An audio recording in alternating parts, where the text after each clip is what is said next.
रात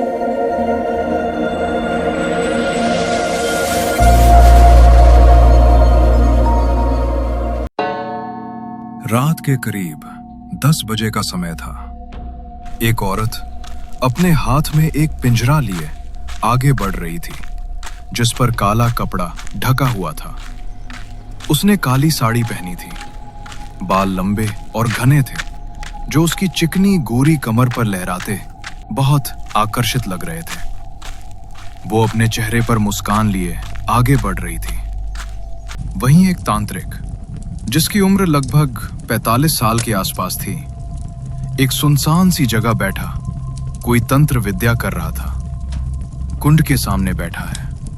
पास ही एक कलश, एक हल्दी की कटोरी और कुछ कीले रखी हैं। वो खूबसूरत लड़की उसके पास जाकर रुकी।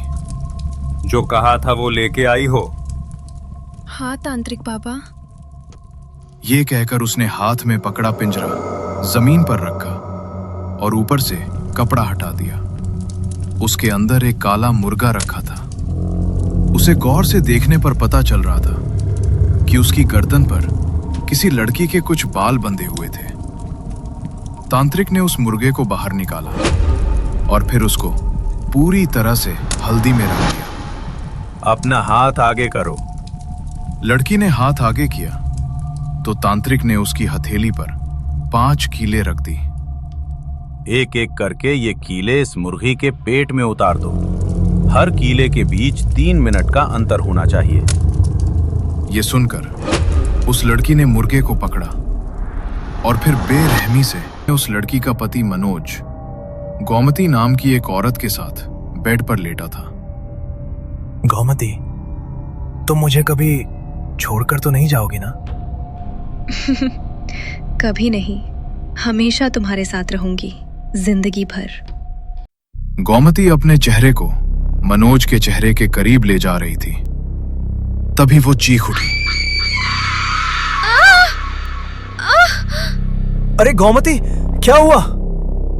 वो जमीन पर गिरकर बुरी तरह से तड़पने लगी। मेरे सीने में बहुत दर्द। हे भगवान, ये क्या हो रहा है? इस तरफ उस लड़की ने 5 कीले उस मुर्गे के शरीर में ठोककर उसके पेट में पहुंचा दी और वहां गोमती की छाती फाड़ती हुई एक कील बाहर निकली। धीरे धीरे 5 कीले उसके सीने से बाहर निकली और आखिरी चीख के साथ गोमती ने वहीं दम तोड़ दिया। इस तरफ उस लड़की ने तांत्रिक की तरफ देखा। उसे देखकर तांत्रिक मुस्कुराया। तुम्हारा काम हो गया। आपका बहुत बहुत शुक्रिया तांत्रिक बाबा। उस वैश्या के चक्कर में कब से मनोज मुझसे बेवफाई कर रहा था। अब वो सिर्फ मेरा है, सिर्फ मेरा। काव्या अपने माँ बाप की इकलौती संतान थी। वो डेली से अपनी बीए की पढ़ाई पूरी करके अपने घर छतरपुर गांव लौट रही थी और उसके साथ मोहन भी था, जिसे वो प्यार करती थी। काव्या, तुम 5 साल बाद अपने गांव जा रही हो। तुम्हें नहीं लगता अभी मेरा वहां जाना ठीक नहीं है? मैं जवाब देने के लिए हूँ, तुम ज्यादा मत सोचो। लगभग 8 घंटे के सफर के बाद ये छतरपुर गांव पहुंच चुके थे। अरे तुम्हारा गांव तो काफी अच्छा है काव्या। हाँ, मेरा गांव बहुत अच्छा है। मैंने तो सोच लिया है कि यहाँ एक बड़ा सा स्कूल खोलूंगी, जिसमें गांव के अशिक्षित लोगों को शिक्षा दी जाएगी। कुछ देर चलने के बाद ये दोनों एक बड़ी सी कोठी के सामने खड़े थे। अरे ये क्या? ये मेरा घर? क्या हुआ मैडम साहिबा? कहीं हमें गलत जगह तो नहीं ले आई? नहीं, पता तो यही है, लेकिन 5 साल पहले जब यहाँ आई थी तो ये बस 1 मंजिला छोटा सा मकान था। अब ये कोठी कैसे बन गई? वो दरवाजे पर गई और 2 बार खटखटाया। आ रही हूँ। तभी काव्या की माँ कुमुदनी ने दरवाजा खोला और काव्या को देखकर वो हैरान रह गई। अरे काव्या बिटिया, काव्या ने भी अपनी माँ को गले लगा लिया और दोनों की आंखों से खुशी के आंसू निकल पड़े। आओ बिटिया, अंदर आओ। काव्या की माँ काव्या और मोहन को घर के अंदर ले गई। बेटा, ये कौन है? माँ, ये मोहन है। नमस्ते माँ। नमस्ते बेटा। काव्या की माँ उससे कुछ पूछती इससे पहले ही काव्या ने सवाल किया। पिताजी ने इतनी तरक्की कैसे कर ली? ये तो बाद में पूछूंगी, पहले ये तो बताओ वो कहाँ?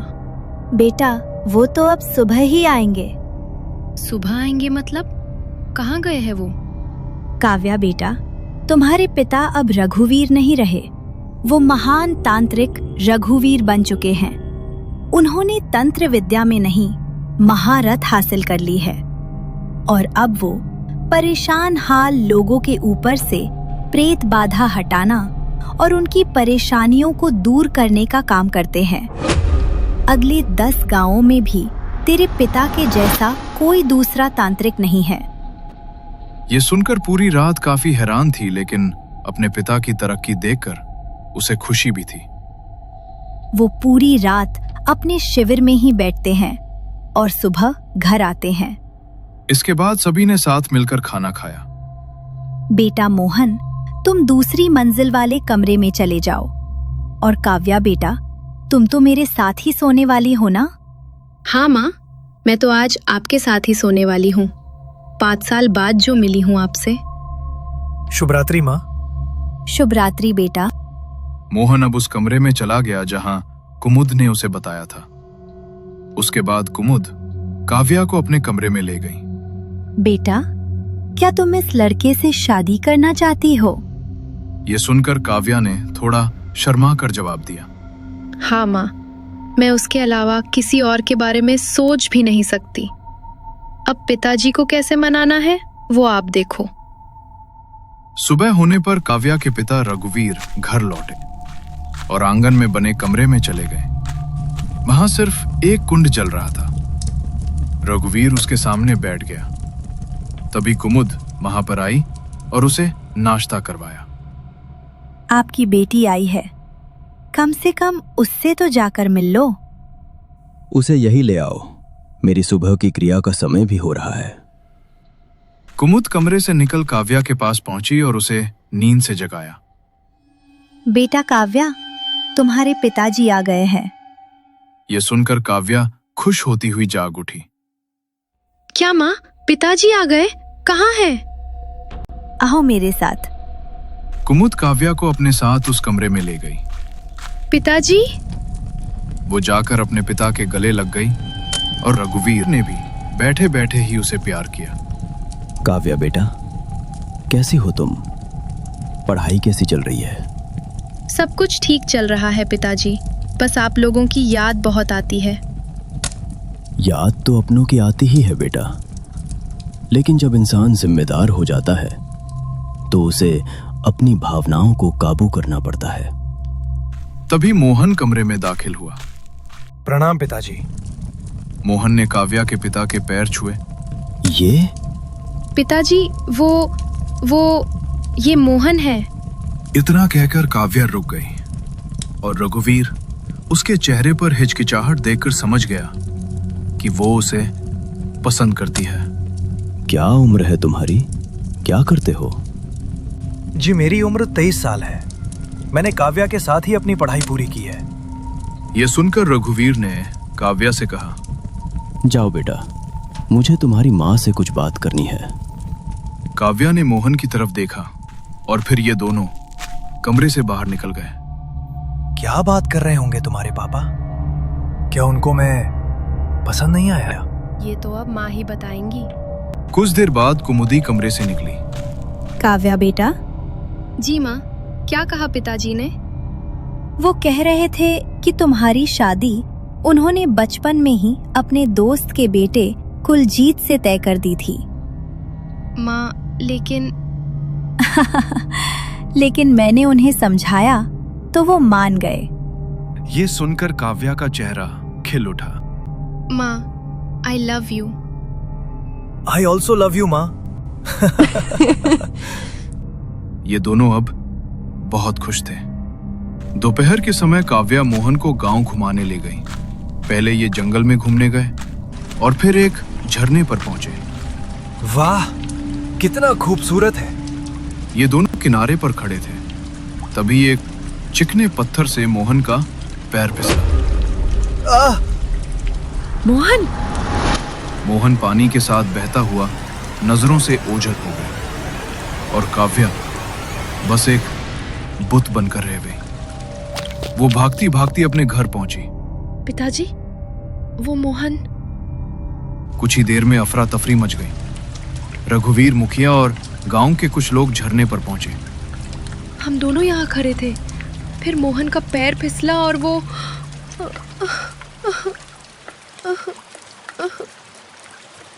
झरने का अंत जहाँ होता है, हम वहाँ जाकर देखते हैं।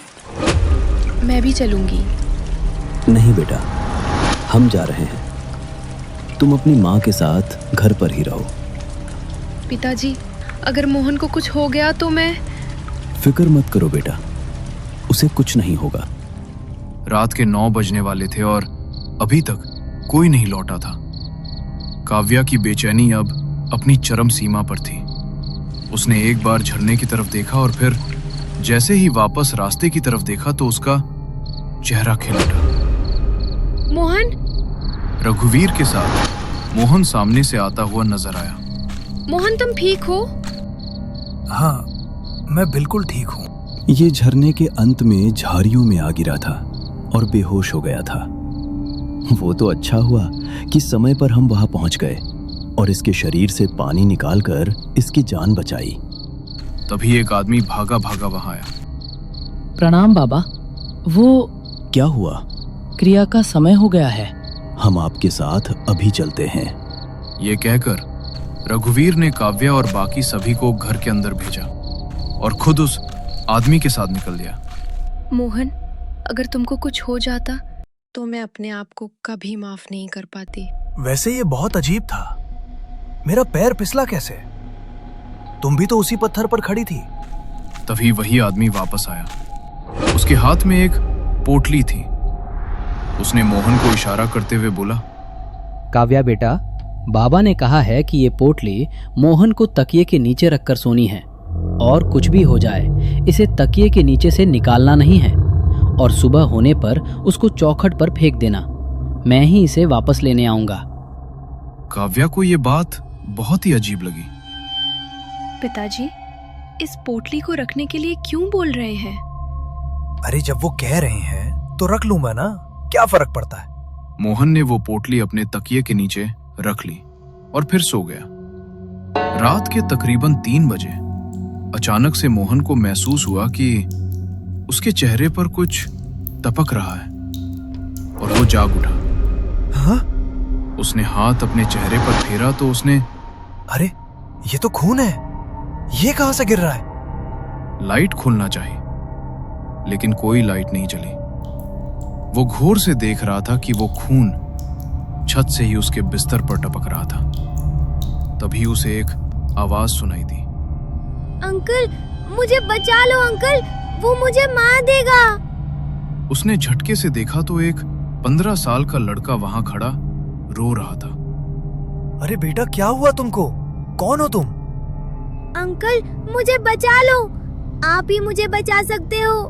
मोहन खिड़की से कूदकर उसके पास पहुंचा, लेकिन तभी उस लड़के के पेट में दर्द होने लगा। अरे क्या हुआ? वो लड़का तभी जंगल की तरफ भाग गया और मोहन भी उसके पीछे हो लिया। अरे बेटा रुको, कहाँ जा रहे हो तुम? कुछ दूर जाकर वो लड़का जमीन पर लेट बुरी तरह से मचलने लगा। अरे बेटा, हुआ क्या? कुछ तो बोलो। इस तरफ रघुवीर भी अपने शिविर में बैठा हुआ मंत्र जाप कर रहा था। उसकी आंखें बंद थीं और यहां पर अब वो लड़का बुरी तरह से कांप रहा था। तभी अचानक से उस लड़के का सर किसी तरबूज... ये देखकर मोहन हैरान रह गया। उसकी आंखों में खौफ उतर आया। तभी उसने देखा कि काला लबादा ओढ़े कोई उसकी तरफ भागा आ रहा था। ये देखकर मोहन भागने लगा। तभी उसका पैर एक पत्थर से टकराया उसके माथे पर चोट आई और वो बेहोश हो गया। इस तरफ रघुवीर ने अपनी आंखें खोली। उसके चेहरे पर एक रहस्यमयी मुस्कान थी। सुबह उसकी आंख खुली तो वो अपने ही कमरे में था। मैं यहाँ, लगता है वो सपना था। तभी दरवाजा खुला और काव्या कमरे में दाखिल हुई। Good morning. मॉर्निंग जान। अरे, ये तुम्हारे माथे पर चोट कैसे आई? माथे पर? मोहन को याद आया कि रात को उसके माथे पर चोट लगी थी। इसका मतलब है कि कल रात जो कुछ भी हुआ वो सच था।